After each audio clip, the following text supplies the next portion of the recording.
الحمد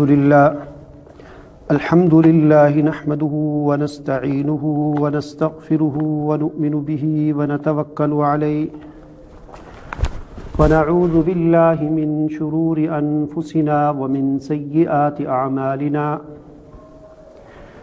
من يهده الله فلا مضل له ومن يضلله فلا هادي له ونشهد أن لا إله إلا الله وحده لا شريك له ونشهد أن سيدنا ومولانا محمدا عبده ورسوله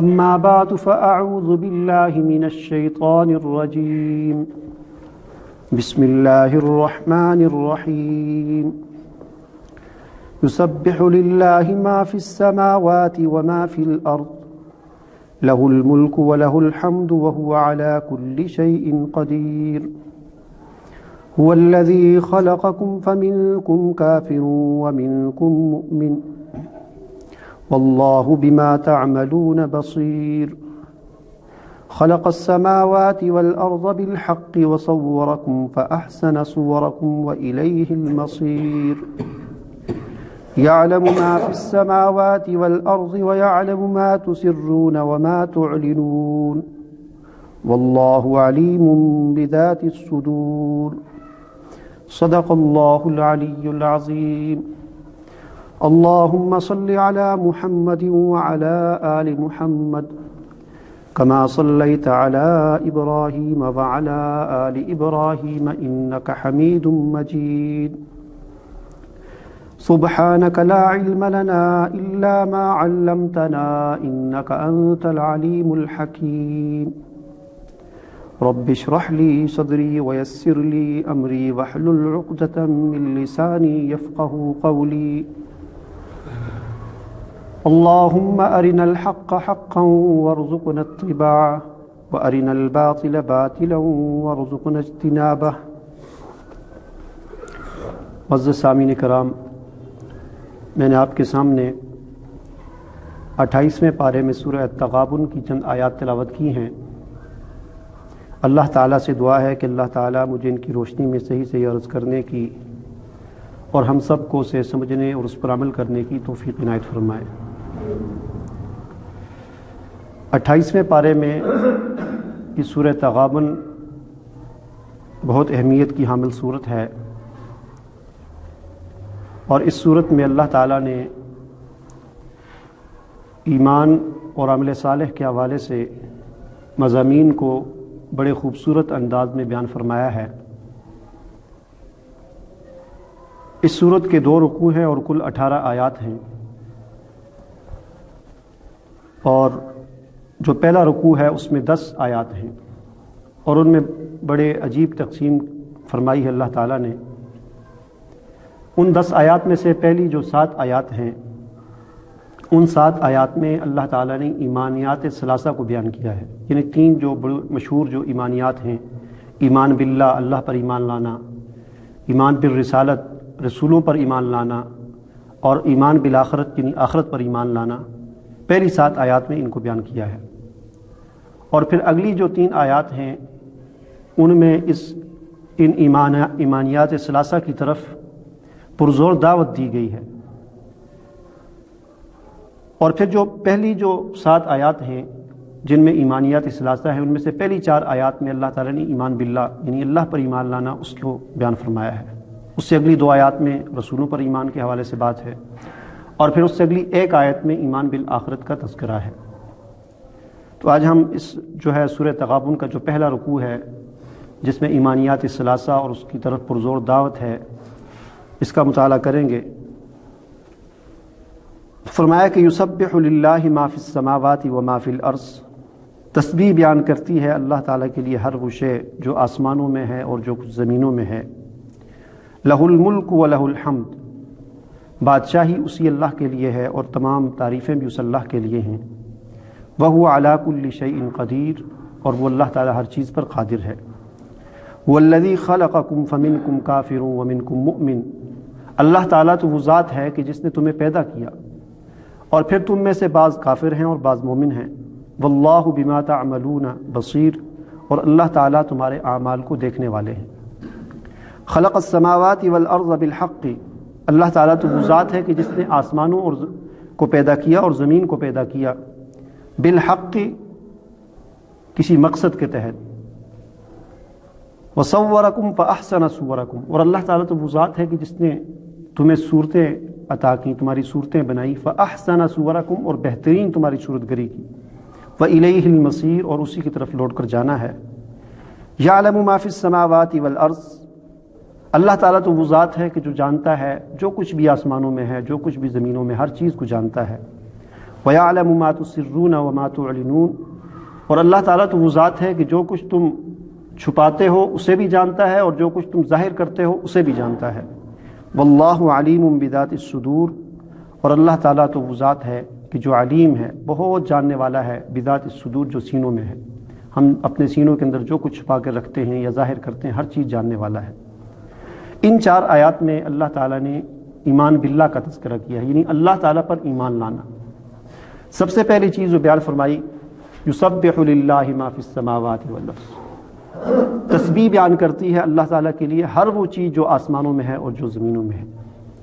تسبیح کا معنی ہوتا ہے، یہ جو ایک اس کا معنی ہوتا ہے تیرنا، اور ایک اس کا معنی ہوتا ہے، جب یہ فعل متعدی ہو تو اس کا معنی ہوتا ہے تیرانا، کسی چیز کو اپنے مقام پر رکھنا۔ تو گویا تسبیح کا مطلب یہ ہوا کہ اللہ تعالیٰ کے تسبیح کرنا، اس کا معنی یہ ہوا کہ اللہ تعالیٰ کا جو مقام ہے اللہ تعالیٰ کو اس مقام پر رکھنا۔ اگر ہم اللہ تعالیٰ کی جو مقام ہے اس کے اندر کوئی غلط تصور شامل کریں گے تو گویا کہ ہم نے اللہ تعالیٰ کو اس کے مقام سے ہٹا دیا۔ تو تسبیح کا مطلب یہ ہوتا ہے کہ اللہ تعالیٰ کی تسبیح کرنا، یعنی اللہ تعالیٰ کا جو مقام ہے، اس کی جو شان ہے، اس کا جو مرتبہ ہے، اللہ تعالیٰ کو اس مقام اور مرتبے پر رکھنا، یہ تسبیح کا مطلب ہوتا ہے۔ جہاں تک اللہ تعالیٰ کی ذات کا تعلق ہے تو ہم اللہ تعالیٰ کی ذات کو نہیں جانتے۔ اللہ تعالیٰ کی ذات کے بارے میں یہی حکم ہے کہ اللہ کی ذات میں کبھی غور نہیں کرنا چاہیے۔ ہوتا ہے بعض اوقات شیطان انسان کے دل میں یہ خیال ڈالتا ہے کہ اللہ کون ہے، تو آدمی اللہ کی ذات میں جب غور کرنا شروع کرتا ہے تو عجیب قسم کے شیطان خیالات ڈالتا ہے۔ تو اس لیے حضور صلی اللہ علیہ وسلم نے اس بات سے ہمیں منع فرمایا کہ ہم اللہ کی ذات میں کبھی غور نہ کریں، کیونکہ اگر ہم اللہ کی ذات میں غور کریں گے تو پھر شیطان ہمیں ایک غلط راستے پر لے جائے گا اور پھر ہمیں کوئی سمجھ نہیں آئے گی۔ البتہ اللہ تعالیٰ کی جو صفات ہیں ان میں غور کرنا چاہیے۔ اللہ تعالیٰ کی صفات کیا ہیں؟ اللہ خالق ہے، یہ اللہ کی صفت ہے، تو ہم اللہ تعالیٰ کی اس صفت پہ غور کریں کہ اللہ کیسا خالق ہے۔ اس نے اتنے آسمانوں کو بنایا اور اس نے زمینوں کو پیدا کیا، اس نے درختوں کو پیدا کیا، اس نے دنیا جہان کی مخلوقات کو پیدا کیا۔ تو اللہ تعالیٰ کی جتنی بھی صفات ہیں، اگر ہم اللہ تعالیٰ کی صفات کے اندر غور کریں گے تو ہمیں کامیابی ملے گی، اور اگر ہم اللہ تعالیٰ کی ذات کے اندر غور کرنا شروع کر دیں تو پھر ہم گمراہی کے راستے پر چل پڑیں گے۔ تو جہاں تک اللہ تعالیٰ کی صفات کا تعلق ہے تو اس کے اندر غور کرنا چاہیے۔ تو اللہ تعالیٰ کی صفات کے اندر کسی ایسی چیز کو شامل کرنا، کوئی ایسا تصور شامل کرنا کہ جس سے اللہ کی صفات میں، اللہ کی ذات میں کوئی عیب پیدا ہو جائے۔ مثال کے طور پر بعض قومیں ایسی گزری ہیں کہ جنہوں نے اپنے نبیوں کے ساتھ اتنی محبت کی اور محبت میں اتنا غلو کیا اور اتنی زیادتی کی کہ انہوں نے اللہ تعالیٰ کا، اللہ کی جو شان تھی، نبی جو تھے ان کو اللہ تعالیٰ کے مقام کے برابر کر دیا، اور بعض اوقات ایسا کر دیا جیسے عیسائی تھے، انہوں نے حضرت عیسیٰ علیہ السلام کو اللہ تعالیٰ کا بیٹا کہہ دیا۔ اب یہ اللہ تعالیٰ کا بیٹا بنانے سے، اللہ تعالیٰ کا بیٹا کہنے سے کیا ہوا؟ یہ اس طرح ہوا کہ گویا انہوں نے اللہ تعالیٰ کا جو شان تھی اس شان کو کم کر دیا، کیونکہ بیٹوں کی ضرورت اس کو ہوتی ہے کہ جس کی کوئی مجبوری ہو، جس کے اندر کوئی بڑھاپا آتا ہو، جیسے انسان ہے کہ انسانوں کو بیٹوں کی ضرورت ہوتی ہے کہ چلو یہ جب بوڑھا ہو جائے گا تو بیٹا اس کے کام آئے گا، اولاد اس کے کام آئے گی۔ تو اللہ تعالیٰ کی اولاد ماننا یہ گویا کہ اللہ تعالیٰ کے اندر ایک کمزوری اور نقص کا ماننا ہے۔ اور تسبیح کا یہی مطلب ہے کہ جب ہم تسبیح کرتے ہیں، اللہ تعالیٰ فرماتے ہیں یسبح للہ ما فی السماوات، کہ ہر شے زمین و آسمان کے اندر اللہ تعالیٰ کی تسبیح کرتی ہے۔ اور ایک اور مقام پر فرمایا کہ وَإِن مِّن شَيْءٍ، کہ ہر چیز، سورہ بنی اسرائیل کے اندر فرمایا کہ ہر چیز، یعنی اس میں زندہ، جسے ہم زندہ تصور کرتے ہیں جیسے انسان ہیں، پرندے ہیں، اور بعض چیزیں ایسی ہیں جنہیں ہم زندہ تصور نہیں کرتے، جیسے پتھر ہو گئے. تو ہر چیز کے بارے میں فرمایا کہ ہر چیز اللہ تعالیٰ کی تسبیح کرتی ہے. اب وہ ہماری سمجھ سے باہر ہے کہ بعض چیزیں ایسی ہیں جو زبان سے تسبیح کرتی ہیں، جیسے انسان زبان سے کرتا ہے، یا پرندے ہیں چہچہاتے ہیں، یہ بھی اللہ کی تسبیح کرتے ہیں. اور بعض چیزیں ایسی ہیں کہ جو زبان حال سے اللہ تعالیٰ کی تسبیح کرتی ہیں. جیسے ہم درختوں کو دیکھیں کہ طرح طرح کے درخت ہیں، ان پر پھول لگتے ہیں، ان پر پھل لگتے ہیں، یہ نظارے ہیں، پہاڑ ہیں. تو یہ ساری کی ساری چیزیں اللہ تعالیٰ کی تسبیح کرتی ہیں. وہ الگ بات ہے کہ ہم اس کو سمجھ نہیں سکتے. تو فرمایا کہ یسبح للہ ما فی السماوات و ما فی الارض، کہ تسبیح بیان کرتی ہے ہر وہ چیز جو آسمانوں میں ہے اور جو زمینوں میں ہے اللہ تعالیٰ کی. لہ الملک، بادشاہی اس اللہ کے لیے ہے. یعنی بادشاہی کا مستحق صرف اللہ تعالیٰ کی ذات ہے. ہم تو اپنے جسم کے بھی مالک نہیں ہیں. یعنی کہ ہمارا اپنا جسم ہے، ہماری بادشاہی تو اپنے جسم پر بھی نہیں چلتی. کیا ہم یہ کام کر سکتے ہیں کہ اپنی آنکھوں کو کہیں کہ وہ دیکھنے کے بجائے سننا شروع کر دیں، یا اپنے کانوں سے کہیں کہ وہ سننے کے بجائے دیکھنا شروع کر دیں؟ بالکل نہیں کر سکتے ہم. تو معلوم ہوا کہ ہماری بادشاہی تو اپنے جسم پر بھی نہیں ہے. تو فرمایا کہ لہ الملک، اصل بادشاہی کا مستحق وہی ہے اور بادشاہی ہے بھی اس اللہ تعالیٰ کی. وَلَهُ الْحَمْدُ، اور ساری کی ساری تعریفیں بھی اللہ تعالیٰ کے لیے ہیں. ساری کی ساری تعریفیں اللہ تعالیٰ کے لیے ہیں. اس کا مطلب یہ ہوتا ہے، ہم اکثر یہ معنی کرتے ہیں الحمدللہ رب العالمین، ساری کی ساری تعریفیں اللہ کے لیے ہیں، لیکن اس کا مفہوم ہمارے ذہن میں نہیں ہوتا. اس کا مطلب یہ ہوتا ہے کہ جیسے ہم نے کوئی آدمی تھا، اس نے کوئی مکان بنایا، ہمیں وہ مکان بڑا خوبصورت، بڑا پسند آیا، ہم نے دیکھا. تو جب وہ مکان ہمیں پسند آتا ہے تو ہمارا ذہن کس طرف جاتا ہے؟ ہم جب کہتے ہیں نا بڑا خوبصورت مکان ہے، تو گویا کہ ہم اس کے جو مستری ہوتا ہے اس کی تعریف کر رہے ہوتے ہیں، اگرچہ ہم نے اس کا نام نہیں لیا. ہم نے کہا بڑا اچھا مکان بنایا، بڑا خوبصورت مکان بنایا. تو یہ تعریف کس کی ہو رہی ہوتی ہے؟ اس مستری کی ہو رہی ہوتی ہے. تو اسی طرح پوری اس کائنات کے اندر جو چیز بھی ہمیں اچھی لگتی ہے، یا جو چیز بھی ہے اس کی صورت گری ہے، خوبصورتی ہے، جو منظر ہے، تو جو کوئی بھی تعریف کرتا ہے تو وہ اللہ کی تعریف کرتا ہے. اگر کوئی کسی مستری کی تعریف کرتا ہے تو حقیقت میں اس مستری کی تعریف نہیں کر رہا، بلکہ اللہ تعالیٰ کی تعریف کر رہا ہے کہ اللہ تعالیٰ نے اس کو یہ ذہانت عطا کی، اس کو یہ طاقت عطا کی کہ اس نے اتنا خوبصورت مکان بنایا. تو فرمایا کہ وَلَهُ الْحَمْدُ، ساری کی ساری تعریفیں اللہ تعالیٰ کے لیے ہیں. وَهُوَ عَلَى كُلِّ شَيْءٍ قَدِيرٌ، اور اللہ تعالیٰ ہر چیز پر قادر ہے. هُوَ الَّذِي خَلَقَكُمْ فَمِنْكُمْ كَافِرٌ وَمِنْكُمْ مُؤْمِنٌ، فرمایا کہ اللہ تعالیٰ تو وہ ذات ہے کہ جس نے تمہیں پیدا کیا، یعنی ساری کی سارے انسانوں کو اور پوری کی پوری کائنات کو اللہ تعالیٰ نے پیدا کیا. فَمِنْكُمْ كَافِرٌ وَمِنْكُمْ مُؤْمِنٌ، فرمایا کہ تم میں سے بعض کافر ہیں اور بعض تم میں سے مومن ہیں. ہمارے ہاں تو انسانوں میں تو مختلف قسم کے گروہ ہم نے بنائے ہوتے ہیں کہ یہ پنجابی ہے، یہ پٹھان ہے، یہ بلوچی ہے، پھر اس طرح قومیں بنائی ہوتی ہیں، یہ سید ہے، یہ مغل ہے، یہ بٹ ہے، یہ شیخ ہے. پھر اس طرح زبانوں کے اعتبار سے ہم نے مختلف تقسیم کی ہوتی ہے، خاندانوں کے اعتبار سے ہم نے تقسیم کی ہوتی ہے، علاقوں کے اعتبار سے، ملکوں کے اعتبار سے ہم نے تقسیم کی ہوتی ہے، مختلف گروہ بنائے ہوتے ہیں. لیکن اللہ کے نزدیک صرف دو ہی گروہ ہیں. یعنی یہ جو کہا جاتا ہے نا کہ دو قومی نظریہ، یہ حقیقت میں قرآن بتاتا ہے کہ دو قومی نظریہ کیا ہے. تو اللہ تعالیٰ نے بتایا کہ فَمِنْكُمْ هُوَ الَّذِي خَلَقَكُمْ، اللہ تعالیٰ نے تمہیں پیدا کیا. پھر آگے صرف دو ہی گروہ ہیں اللہ کے نزدیک، فَمِنْكُمْ كَافِرٌ وَمِنْكُمْ مُؤْمِنٌ، بعض تم میں سے کافر ہیں، بعض تم میں سے مومن ہیں. یعنی جو اللہ تعالیٰ کو مانے اور اللہ تعالیٰ کی مانے، اللہ کو بھی مانے اور اللہ کی بھی مانے، تو وہ مومن ہے.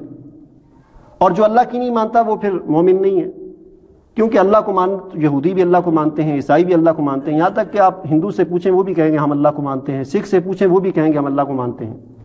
لیکن یہ فرق کہاں پر آتا ہے کہ جب اللہ کی نہیں مانی جاتی، کہ اللہ نے قرآن نازل کیا، قرآن میں جو احکامات دیے، کوئی اس کا انکار کرتا ہے تو وہ کافر ہو جاتا ہے.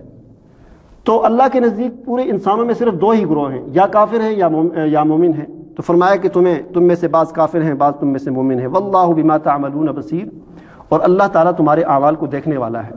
یعنی دونوں کو وارننگ دے دی کہ جو اچھا عمل کرے گا تو اللہ اس کو بھی دیکھنے والا ہے، اس کا اچھا بدلہ اس کو دے گا. جو برا عمل کرے گا تو اللہ اس کو بھی دیکھنے والا ہے، اللہ اس کا بھی اس کو بدلہ دے گا. خلق السماوات والارض بالحق، اللہ تعالیٰ تو وہ ذات ہے کہ جس نے آسمانوں اور زمین کو حق کے ساتھ پیدا کیا. حق کا مطلب ہوتا ہے، حق کے بہت سارے معنی ہوتے ہیں. ایک حق کا مطلب ہوتا ہے کہ جو چیز مطلب اخلاقاً ثابت ہوتی ہے اس کو حق کہتے ہیں، اور جو ثابت نہیں ہوتی اس کو باطل کہتے ہیں. اسی طرح حق کا معنی ایک یہ ہوتا ہے کہ جو چیز کسی مقصد کے تحت ہوتی ہے اس کو حق کہتے ہیں، اور جو بغیر مقصد کے، بے مقصد کے، عبث اور فضول چیز ہوتی ہے اس کو باطل کہتے ہیں. تو یہاں پر یہی معنی مراد ہے کہ اللہ تعالیٰ نے آسمانوں اور زمینوں کو مقصد کے تحت پیدا کیا، ان کو فضول نہیں پیدا کیا۔ سورہ آل عمران کے اندر فرمایا کہ ربنا ما خلقت ھذا باطلا، کہ جب ایک انسان اللہ تعالیٰ کی تخلیق کے اندر غور و فکر کر کے جب اللہ تعالیٰ کو پہچان لیتا ہے تو وہ یوں دعا کرتا ہے کہ اے ہمارے رب، تو نے یہ ساری کی ساری کائنات باطل اور فضول نہیں پیدا کی بلکہ اس کا کوئی مقصد ہے۔ تو یہاں پر خود اللہ تعالیٰ فرماتے ہیں کہ خلق السماوات والارض بالحق، کہ ہم نے زمین و آسمان کو ایک مقصد کے تحت پیدا کیا۔ یہ دنیا آزمائش کی جگہ ہے، یہ فضول میں پیدا نہیں ہوئے، اس کا کوئی مقصد ہے۔ وصورکم فاحسن صورکم، اور اللہ تعالیٰ نے تمہاری تصویر کشی کی اور بہترین تمہاری تصویر کشی کی، تمہیں بہترین صورت میں بنایا۔ دنیا کے اندر دیکھیں کہ کروڑوں اربوں انسان ہیں اور کسی بھی انسان کی شکل دوسرے کے ساتھ نہیں ملتی۔ بظاہر اس طرح ہی دو آنکھیں ہیں، وہی ایک ناک ہے، دو کان ہیں، اسی طرح بال ہیں، ہونٹ ہیں، بالکل، لیکن جب ہزاروں انسان کھڑے ہوں تو ایک کی طرف دیکھتے ہیں، جب دوسری طرف دیکھتے ہیں تو وہ کوئی اور تھوڑا سا بدلا ہوا ہوتا ہے۔ تو یہ اللہ تعالیٰ نے فرمایا کہ فاحسن صورکم، اللہ تعالیٰ نے تمہاری بہترین منظر کی، اور یہ صرف اللہ تعالیٰ کی قدرت ہے کہ وہ یہ اس طرح کر سکتا ہے۔ الم یأتکم نبأ الذین کفروا من قبل، اب ایمان بالرسالت کا تذکرہ ہو رہا ہے۔ فرمایا کہ تمہارے پاس ان لوگوں کی خبریں آئیں کہ جنہوں نے کفر کیا تھا تم سے پہلے، فذاقوا وبال امرہم، انہوں نے اپنے جو انہوں نے عمل کیا تھا اس کا جو وبال تھا وہ انہوں نے چکھ لیا۔ ولہم عذاب علیم، ان کے لیے دردناک عذاب ہے۔ ذالک بانہ، اور یہ اس وجہ سے کہ کانت تأتیہم رسولہم بالبینات، کہ جب ان کے پاس رسول آتے تھے واضح نشانیاں لے کر، دلائل لے کر ان کے پاس رسول آتے تھے، فقالوا ابشر یہدوننا، تو وہ اس وجہ سے انکار کر دیتے تھے، یہ کہتے ہوئے انکار کر دیتے تھے کہ ہماری رہنمائی یہ بشر کریں گے۔ یعنی دیکھیں بڑی عجیب بات ہے کہ پہلے جتنے بھی نبی آئے، اور بھی بہت سارے مقامات پر حضرت نوح علیہ السلام کا تذکرہ ہے، دوسری قوم عاد کا، قوم سمود کا، حضرت صالح علیہ السلام کا، تو ان کے تذکرے میں ہر جگہ پر اللہ تعالیٰ نے قرآن مجید میں یہی بات بیان فرمائی کہ ان کی قومیں جب انکار کرتی تھیں، اپنی نبی کی بات نہیں مانتے تھے، تو کہتے تھے کہ ابشر یہدوننا، کیا یہ بشر ہماری رہنمائی کرے گا؟ گویا کہ ان کے نزدیک نبوت اور بشریت یہ دونوں منافی چیزیں ہیں۔ یعنی وہ کہا کرتے تھے کہ یہ ہماری طرح کھاتا ہے، ہماری طرح پیتا ہے، ہماری طرح بازاروں میں گھومتا ہے، اور ہماری طرح جو ہے شادی کرتا ہے، اس کے بچے ہوتے ہیں، تو یہ کیسے نبی ہو سکتا ہے؟ گویا ان کے نزدیک نبوت کے لیے کوئی ایسی ذات ہونی چاہیے جو بالکل جو ہے فرشتہ کوئی ہو، بلکہ واضح طور پر کئی دفعہ انہوں نے کہا کہ اگر اللہ کو نبوت ہی دینی تھی تو کسی فرشتے کو بھیج دیتا۔ تو یہاں پر بھی فرمایا کہ اللہ تعالیٰ فرماتے ہیں کہ جب پہلی قوموں کے پاس رسول آتے تھے تو وہ لوگ یہ کہتے ہوئے انکار کر دیتے تھے کیا یہ بشر، یہ انسان ہماری رہنمائی کرے گا؟ یہ کیسے ہو سکتا ہے؟ فکفروا، پس انہوں نے انکار کیا، فتولوا، اور اعراض کر دیا، واستغنى اللہ، اللہ تعالیٰ فرماتے ہیں کہ ہم بھی بے نیاز ہیں، ہمیں بھی کوئی ضرورت نہیں ہے۔ اگر کوئی انکار کرتا ہے تو ہمارا کوئی نقصان نہیں ہے، اگر کوئی مانتا ہے، ہماری مان کے چلتا ہے، تو اس سے بھی ہماری کوئی بادشاہی میں اضافہ نہیں ہوتا۔ واللہ غنی حمید، اللہ تعالیٰ تو بے نیاز ہے، حمدوں والا ہے۔ زعم الذین کفروا، کافروں نے یہ گمان کیا کہ لن یبعثوا، کہ وہ ہرگز نہیں اٹھائے جائیں گے، یعنی آخرت کا انکار کر دیا کہ مرنے کے بعد کس نے زندہ ہونا ہے، اس بات کا انکار کر دیا۔ قل، تو اللہ تعالیٰ فرماتے ہیں کہ پیغمبر صلی اللہ علیہ وسلم آپ کہہ دیجئے بلا، کیوں نہیں، وربی، میرے رب کی قسم، لتبعثن، تم ضرور بے ضرور اٹھائے جاؤ گے، مرنے کے بعد تمہیں ضرور دوبارہ زندہ کیا جائے گا۔ ثم لتنبؤن بما عملتم، پھر تمہارے جو اعمال ہیں ان اعمال کی تمہیں خبر دی جائے گی، ضرور بضرور تمہیں بتایا جائے گا، ایک ایک چیز بتائی جائے گی کہ تم نے دنیا میں یہ اعمال کیے تھے۔ وذالک علی اللہ یسیر، اور یہ اللہ تعالیٰ پر بہت آسان ہے، یہ کوئی مشکل چیز نہیں ہے۔ کوئی بھی چیز پہلی دفعہ پیدا کرنا یہ مشکل ہوتی ہے، جب ایک دفعہ انسان کو اللہ نے پیدا کر دیا، اللہ تعالیٰ کے لیے تو کوئی پہلی دفعہ ہوگی دوسری دفعہ کوئی مشکل نہیں ہے، لیکن ہمارے سمجھنے کے لیے کہ کوئی بھی چیز پہلی دفعہ بنانا مشکل ہوتی ہے، جب ایک دفعہ کوئی چیز بن جاتی ہے تو پھر دوسرے لوگ بھی اس کو بنانا شروع کر دیتے ہیں۔ تو جب اللہ تعالیٰ نے انسان کو ایک دفعہ پیدا کر دیا، جب وہ تھا ہی نہیں اس کو بنا دیا، تو اب بنا ہوا جب مر جائے تو دوبارہ اس کو زندہ کرنا کیا مشکل ہے اللہ تعالیٰ کے لیے؟ تو فرمایا کہ تمہیں دوبارہ جو ہے وذالک علی اللہ یسیر، یہ اللہ تعالیٰ پر بہت آسان ہے۔ فآمنوا باللہ ورسولہ، تو جب یہ بات تمہیں معلوم ہو چکی ساری باتیں، تو اب اللہ تعالیٰ ایمان کی دعوت دے رہے ہیں کہ فآمنوا باللہ ورسولہ، لہٰذا اللہ پر اور اس کے رسول پر ایمان لے آؤ۔ والنور الذی انزلنا، اور اس کتاب پر بھی ایمان لے آؤ کہ جسے ہم نے نازل کیا، یہ قرآن مجید، اس پر بھی ایمان لے آؤ۔ اور جیسا کہ عرض کیا کہ ایمان کا مطلب صرف یہ نہیں ہے کہ ہم بس اپنی زبان سے کہتے کہ ہم ایمان لائے، ہم مانتے ہیں، نہیں، اس طرح تو منافقین بھی کہا کرتے تھے۔ حضور اکرم صلی اللہ علیہ وسلم کے زمانے میں جو منافقین ہوتے تھے اور جن کے بارے میں قرآن نے کہا کہ ان المنافقین فی الدرک الاسفل من النار، کہ منافقین جہنم کے سب سے نچلے گڑھے میں ہوں گے. جہنم کے 8 طبقات ہیں. اوپر والا اس میں گنہگار مسلمان ہوں گے، اس سے نیچے عیسائی ہوں گے، اس سے نیچے یہودی ہوں گے، کرتے کرتے سب سے جو آخری سب سے خطرناک جو درجہ ہے اس کے بارے میں فرمایا کہ اس میں منافقین ہوں گے. اور یہ منافقین کی روش ہوتی ہے کہ انسان اپنی زبان سے کہے جی ہم مانتے ہیں ٹھیک ہے، لیکن عمل میں اس چیز کو نہ لائے. تو اللہ تعالیٰ نے عمل کی دعوت دی، فرمایا کہ فآمنوا باللہ ورسولہ، اللہ پر بھی ایمان لے آؤ، اللہ کے رسول پر بھی ایمان لے آؤ، اور اللہ کی کتاب پر بھی ایمان لاؤ. کیا مطلب؟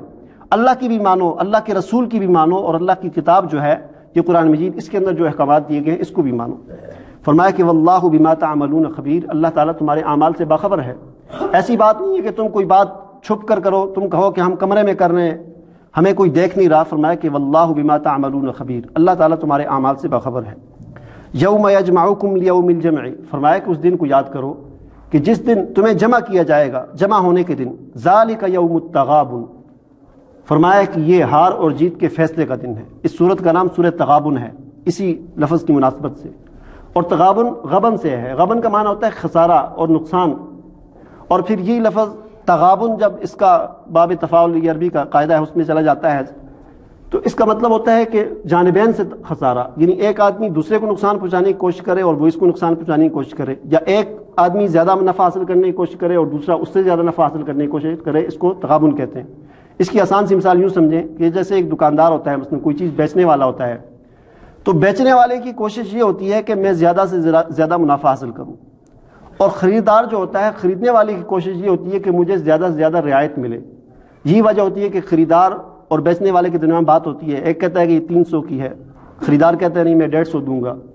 تو اس پر ان کی بحث ہوتی ہے، کرتے کرتے کرتے ایک بات پر آ کر بات ختم ہو جاتی ہے. اب فائدہ ایک جس نے زیادہ فائدہ حاصل کیا ہوتا ہے وہ بڑا خوش ہوتا ہے کہ میں نے زیادہ فائدہ حاصل کر لیا. تو تغابن کا مطلب ہوتا ہے کہ یعنی وہ جس نے زیادہ فائدہ حاصل کر لیا تو وہ سمجھتا ہے، اپنے دل کے اندر خوش ہوتا ہے کہ میں جیت گیا، کہ میں نے زیادہ فائدہ حاصل کر لیا. تو تغابن کا یہی مطلب ہوتا ہے کہ زیادہ سے زیادہ فائدہ حاصل کرنا یا اپنے مخالف کو زیادہ سے زیادہ نقصان دینا. تو یہاں پر تغابن کا مطلب یہ ہے کہ یوم التغابن، قیامت کو یوم التغابن اس لیے کہتے ہیں کہ وہ ہار اور جیت کے فیصلے کا دن ہے، کہ وہاں پر جا کر پتہ چلے گا کہ کون ہارا اور کون جیتا.